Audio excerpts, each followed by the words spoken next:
desde criancinhas, também nos vi nesse momento que nós queremos meditar na sua palavra, especialmente na leitura da epístola que nós acabamos de ouvir. Que assim seja. Amém.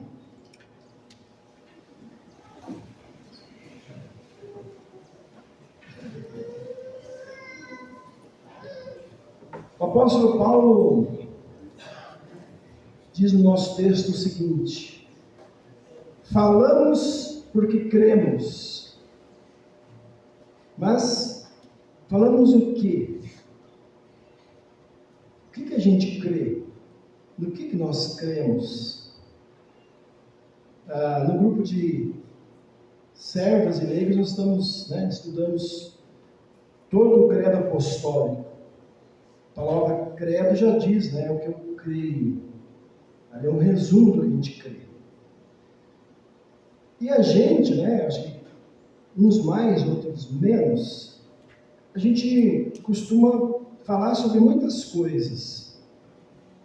Geralmente a gente fala do que a gente sabe, do que a gente gosta, ou quem sabe a gente fala do que a gente tem curiosidade de aprender ou saber mais. A gente fala do que é importante para nós. Ou a gente fala também do que chama a nossa atenção naquele dia, naquela hora, enfim. Muita gente fala pouco, Outros falam até demais. Tem gente que fala pelos cotovelos, como diz o ditado. Tem gente que fala o que não devia dizer. Fala o que não devia falar. Não controla a língua. Fala sem pensar. Tem outros que não falam o que deveriam dizer, o que deveriam falar. E assim, meus irmãos, somos todos nós. Às vezes, a gente diz coisas que não ficam bem na boca de um cristão. A gente diz palavras que não deveriam sair da boca de um filho de Deus, de um discípulo de Jesus. E deixamos muitas vezes de falar coisas maravilhosas que Deus espera ouvir dos nossos lábios. E Jesus já sabia disso, por isso ele falou assim: a boca fala do que o coração está cheio. O que Deus então quer ouvir de vocês, de mim? O que quer ouvir de nós? Qual é o principal assunto que Deus quer que a gente fale? Não é só esse assunto, mas o que Ele quer que a gente fale principalmente? Aí Jesus dá a resposta, lá em Marcos 16, ele diz assim: vão pelo mundo inteiro e anunciem o Evangelho a todas as pessoas. Então, Jesus quer que a gente anuncie o Evangelho.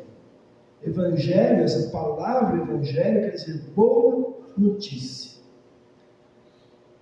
E por que Ele quer que a gente anuncie isso para todo mundo? Que a gente não guarde só para nós? É porque todas as pessoas nascem separadas de Deus. A gente já sabe disso, mas é bom a gente sempre lembrar. Todas as pessoas nascem pecadores, separados de Deus, condenados ao inferno. E a única maneira de alguém se aproximar do Deus verdadeiro, receber a sua salvação, não ser condenado, é crer no seu Filho Jesus Cristo, o único verdadeiro Salvador do mundo.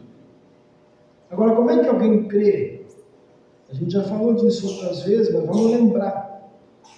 A única maneira de alguém crer é recebendo o Evangelho. E a principal forma de alguém receber o Evangelho é ouvindo a mensagem da salvação, porque a fé é dada por Deus pelo ouvir. O apóstolo Paulo diz lá em Romanos: como vão crer se não ouvirem a mensagem? Como vão ouvir se a mensagem não for anunciada? Como é que a mensagem vai ser anunciada se não forem enviados mensageiros? Portanto, a fé vem pelo ouvir a mensagem. A mensagem vem por meio da pregação sobre Cristo, a respeito de Cristo. Por isso, então, nós colocamos esse tema aí, cremos, e por isso falamos. No que a gente crê? Como eu disse antes, a gente crê naquilo que a gente diz no credo apostólico. Creio no Deus Criador, Salvador, Santificador. Na época do Lutero, ele menciona isso, que às vezes perguntavam para as pessoas, o que você crê? E a pessoa respondia, eu creio no que a igreja crê. E o que a igreja crê? A igreja crê no que eu creio. Quer dizer, as pessoas não sabiam explicar no que elas criam, qual era a fé delas, né? Então, nós cremos neste Deus e nesse Cristo Salvador, o Cristo ressuscitado, que ele diz no texto, sabendo que aquele que ressuscitou o Senhor Jesus, também nos ressuscitará com o Senhor Jesus. A gente crê nesse Jesus, a gente quer que a gente é salvo unicamente por ele, por causa da obra de salvação dele na cruz, sem a gente merecer. E sem a gente precisar fazer nada para ganhar essa salvação, e sem a gente poder acrescentar nada. Nós cremos que nós somos salvos somente pela graça de Deus, somente pela fé em Cristo e somente pela revelação da Sagrada Escritura, a Palavra de Deus. Esse é o lema, né, principal da Igreja Luterana. Então a gente fala do que a gente crê. Agora, quero chamar a atenção aqui de um detalhe. A gente não fala da nossa fé. A gente não fala de nós mesmos. Eu creio. Antes eu era assim, agora eu sou assim. A gente não fala de nós. A gente não fala da nossa fé. A gente fala do causador da nossa fé, que ao mesmo tempo é o alvo da nossa fé. A gente fala de Jesus. E a gente fala de Jesus para quê? Aí eu quero ler de novo o que o Paulo diz. Porque tudo isso é para o bem de vocês, para que a graça, multiplicando-se, torne-se abundante as ações de graças por meio de muitos para a glória de Deus. Paulo está dizendo assim, a gente vai falar de Jesus para que mais gente receba a sua graça e possa agradecer a Deus pela salvação. Então nós falamos mais de Jesus para que mais gente ouça a mensagem, seja tocada no seu coração pelo Espírito Santo, creia em Jesus e sejam salvos. E nós não falamos só com palavras, a gente fala também com ações, né? Com a nossa vida, com as nossas reações, com a nossa vida de filhos da luz, uma vida que reflete o amor de Jesus. Então, por exemplo, né? O fato de vocês estarem aqui hoje e não em outro lugar, vocês estão dando testemunho para as pessoas que estar aqui é importante, estar aqui com Jesus. Isso é um testemunho, é uma maneira de falar para as pessoas que vocês creem em Jesus. O fato de a gente trazer ofertas para o trabalho do reino de Deus mostra o reino de Deus, o reino de Cristo é importante para mim. A maneira como a gente reage às situações da vida, quando alguém, por exemplo, xinga a gente, nos trata mal, a maneira como a gente reage vai ser um testemunho também. Eu espero que seja um bom testemunho, né? Mas lembra que eu falei no começo? Às vezes alguém nos fala mal da gente, nos xinga, e aí da nossa boca às vezes sai insulto também. Aí é um mau testemunho. Paulo aqui no nosso, em 2 Coríntios 4, diz assim, aquele Deus que disse das trevas resplandeça a luz, ele mesmo resplandeceu no nosso coração para a iluminação do conhecimento da glória de Deus na face de Jesus. Está falando de luz aqui, então veja o que Jesus diz sobre luz. Vocês são a luz do mundo. Ninguém acende uma lamparina para colocar ela embaixo de um cesto. Pelo contrário, você acende a lamparina ou a lâmpada e coloca ela num lugar próprio para que ilumine todos os que estão na casa. Assim também a luz de vocês deve brilhar, para que os outros vejam as coisas boas que vocês fazem e louvem o Pai de vocês que está no céu. Então a gente está falando, as pessoas vão ver a maneira como a gente vive, mas sem esconder a luz da fé né, embaixo de um cesto, ela não vai aparecer. Então, cremos e por isso falamos, é um estilo de vida, é a maneira de viver. Não é só o que acontece quando a gente está aqui na igreja, né? Se alguém ainda pensa que ser cristão é quando eu estou no culto, não, quando eu estou no culto, eu estou para alimentar minha fé, para viver como cristão quando eu sair da igreja, né? Então, é uma maneira de viver que não é só aqui e ali, de vez em quando, né? É a minha vida toda. É um frutificar da fé, é como aquela árvore saudável, né? Que é bem nutrida e naturalmente ela produz seus frutos. Ou como uma vela. Quando você acende uma vela, automaticamente ela vai ter luz e calor. Né? Pode ser uma vela pequenininha, se você botar o dedo lá vai queimar. Porque ela automaticamente produz luz e calor. Pode ser uma luz pequenininha, mas vai ter luz, vai ter calor.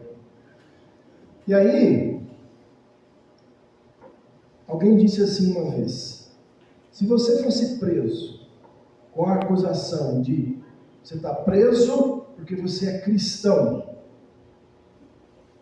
o acusador teria prova suficiente para condenar você? Quer dizer, se você fosse levado a julgamento por ser cristão, eles iam conseguir provar com a tua vida que você é cristão mesmo?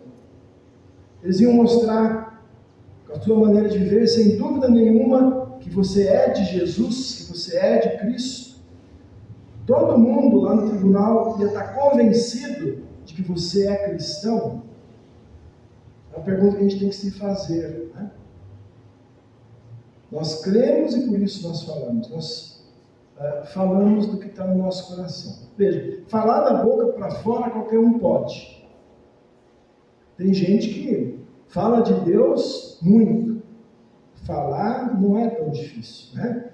Mas o cristão sincero, ele vai agir um pouquinho diferente, como Paulo diz aqui no texto, tá? Eu vou ler aqui, um pouquinho adiante, capítulo 5, 14 e 15, ele diz assim, ó: o amor de Cristo nos domina, porque nós reconhecemos isto. Um morreu por todos, logo todos morreram. Ele morreu por todos para que os que vivem não vivam mais para si mesmos, mas vivam para aquele que por eles morreu e ressuscitou. Então, nós não vamos só falar, a gente vai ter essa consciência. Jesus morreu por mim, eu morri junto com ele por pecado. E agora eu vivo para ele, eu vivo com ele. Esse estilo de vida, meus irmãos, essa maneira de viver, viver para Jesus e não só para nós mesmos, não é fácil. Não é fácil. Não foi fácil para Jesus. Por ele ser fiel a Deus até o fim, o que ele recebeu? Prêmio, elogio? Não, recebeu morte na cruz. Né? Ele acabou sendo pregado na cruz para nos salvar. A salvação que Jesus põe em nós, do seu Espírito Santo, vai fazer a gente viver com ele. Vai fazer que a gente não seja vencido pelo desânimo. A salvação que Jesus põe no seu coração, no meu coração, vai fazer a gente olhar sempre lá para o alvo final, a vida eterna. Olhar através de Jesus e ver que lá Deus está nos esperando. Então Paulo diz assim, ó: por isso nós não desanimamos. Pelo contrário, mesmo que o nosso ser exterior se desgaste, o nosso ser interior se renova dia a dia. Porque a nossa leve e momentânea tribulação produz para nós um eterno peso de glória acima de toda comparação. Então nós não olhamos mais para as coisas que se veem, mas para as que não se veem. Porque as coisas que nós vemos são temporais, mas as que nós não vemos são eternas. Então Paulo está dizendo, como a gente não vai desanimar? É porque nós não estamos nos prendendo nas coisas que a gente vê aqui, porque essas terminam. Né? E a gente também um dia vai terminar aqui nesse mundo. Nós olhamos para as coisas que não se veem, que são eternas. Por isso a gente não desanima. Cremos e por isso falamos. Paulo diz assim em Romanos 10 também: se você disser com a sua boca, Jesus é o Senhor, e no seu coração crer que ele ressuscitou Jesus, você será salvo. Por quê? Nós cremos com o coração e somos aceitos por Deus. Falamos com a boca e assim somos salvos. Paulo não está dizendo que a gente é salvo por falar, mas ele diz que porque a gente é salvo, a gente fala. A gente fala do Salvador. Que maravilhoso é saber, meus irmãos, que nós podemos dizer, sem medo, Jesus é meu Senhor. Porque a gente crê nele de coração. Que maravilhoso é a gente poder abrir a boca para falar para as pessoas coisas que vão edificá-las, que vão fazer bem para elas. Nós vamos abrir a boca e vamos falar do nosso Salvador para elas. E elas vão poder ouvir, vão poder ver também a nossa fé, e vão ter oportunidade de também ser salvas pelo Evangelho de Jesus. E óbvio, né, meus irmãos, quando eu falo falar de Jesus, eu também incluo, nos dias de hoje, aquilo que você fala também através dos seus dedos, aquilo que você escreve na internet, aquilo que você publica, né, nas redes sociais. Isso é a extensão da nossa fala. Então nós cremos e por isso falamos, escrevemos, publicamos coisas. Falamos daquilo que nós já recebemos, o perdão de Jesus. A gente fala do nosso espírito que é renovado dia a dia. Lembra do salmo que a gente leu hoje? Talvez vocês já se sentiram assim, né? Lá nas profundezas, lá no fundo do poço. E aí, quando você está no fundo do poço, você olha para onde? Você tem que olhar para cima. Aí você diz, Senhor, das profundezas clamo a Ti. A minha alma espera em Ti. E Deus joga a corda para tirar a gente do poço. A corda é Jesus. Que não só tira a gente do poço aqui, mas leva a gente para o seu lar eterno um dia lá no céu. Então a gente fala isso para as pessoas, a gente fala da paz que nós temos no coração, da alegria verdadeira que nós temos em Jesus, porque Ele sempre perdoa a gente de novo. Ele sempre nos recebe quando vamos a Ele arrependidos e confiantes. Nós falamos da vida que dura para sempre, que aguardamos com fé. Quero terminar lembrando uma coisa que eu vi, acho que foi ontem, que é um exemplo disso, né? De falar do que a gente crê. Ontem, ou antes de ontem, não tenho certeza, seria o aniversário da esposa do pastor Walter, né? Da Leste da Terra. Sempre esqueço o nome dela. Zeli. Seria o aniversário dela. Então o pastor Walter publicou assim, uma foto deles dois, e escreveu assim, hoje você estaria completando mais um ano de vida, mas agora você vai completar a vida eterna, sempre, porque você está lá no céu com Jesus. Que bonito testemunho, né? A foto dele com a sua esposa, que já está no céu, e ele publicou isso na internet. Podia publicar se lamentando, né? Então, aquilo que ele crê, ele falou lá. Eu creio que a minha esposa está lá, comemorando o aniversário lá agora, né? Então, meus irmãos, nós cremos no Salvador Jesus. E a gente vem aqui na igreja para continuar aprendendo sobre essa fé, sendo fortalecido nessa fé. E por isso, quando a gente sai daqui, a gente fala do seu amor para as pessoas. A gente não fala perfeitamente, porque a gente ainda é pecador. Mas o Espírito Santo diz, eu vou ajudar vocês a lembrar da sua fé. Jesus diz, o meu Espírito vai guiar vocês. Então, meu irmão e minha irmã, que o seu coração esteja cheio do amor de Cristo. Que esse amor então transborde pela sua boca, pelo seu viver. Que você possa sempre falar daquilo que você crê. Não fale de você mesmo, não fale do pastor tal, da igreja tal, fale do Salvador Jesus, dele que nós temos que falar, para que mais pessoas possam crer, falar também dele para mais gente ainda. Que assim seja. Amém. Irmãos, os que podem ficar de pé, nós vamos